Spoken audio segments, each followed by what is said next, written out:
Once we do this thing, there's no going back.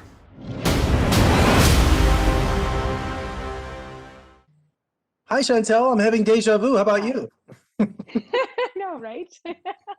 What did we talk about? What did we were talking about? Let's see, Tang, Pillsbury space Yes. sticks, Our mutual love of space. yes, Yes. being space nerds, and you're in some Yes. TV show for the second season.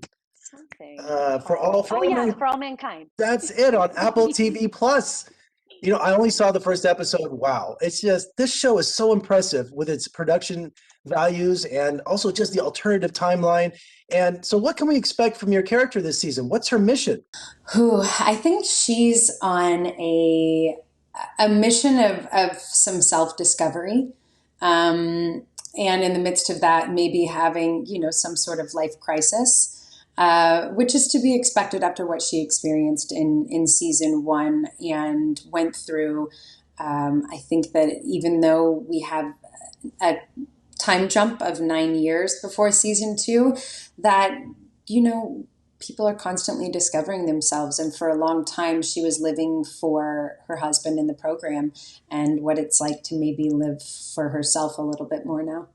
And of course, the Cold War is such a great setting for any kind of excitement and political plot lines going on. Even though it's an alternative reality, isn't it exciting as an actress to see what is really history, but then also they can just make up something really exciting as of what if would happen?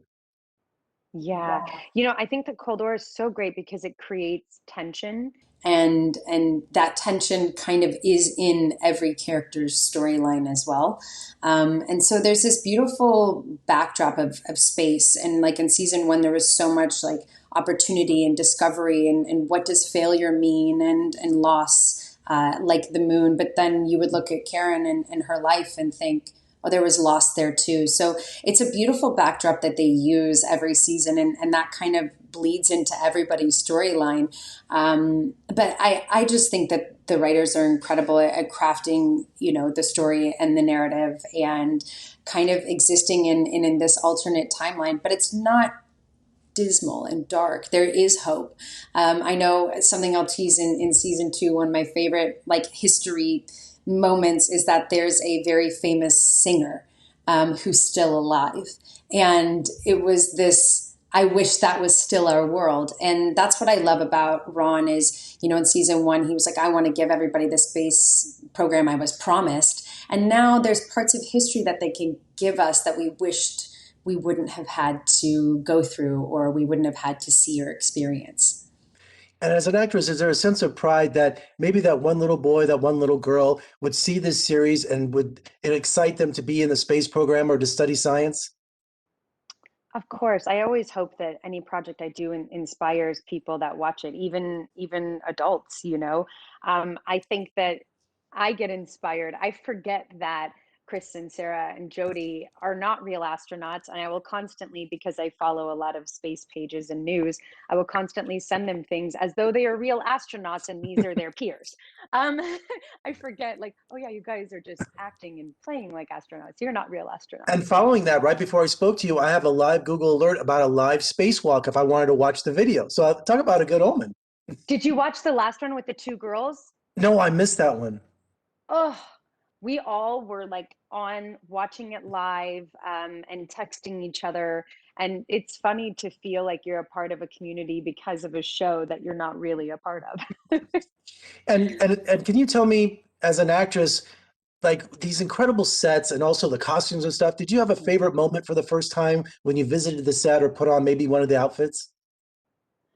Yeah, I have two, and they're kind of simultaneous. One was the day after I booked it, I had to go and do fittings, and they walked me through the sound stages and showed me what they were building.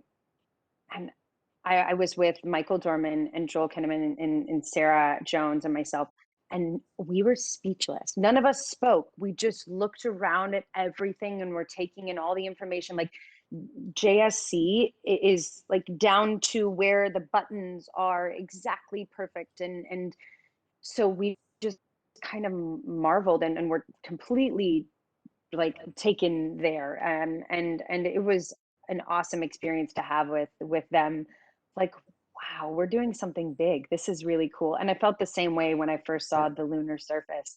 I just stood there like mouth open. I was transported to the moon in that instant, and all of my dreams came true.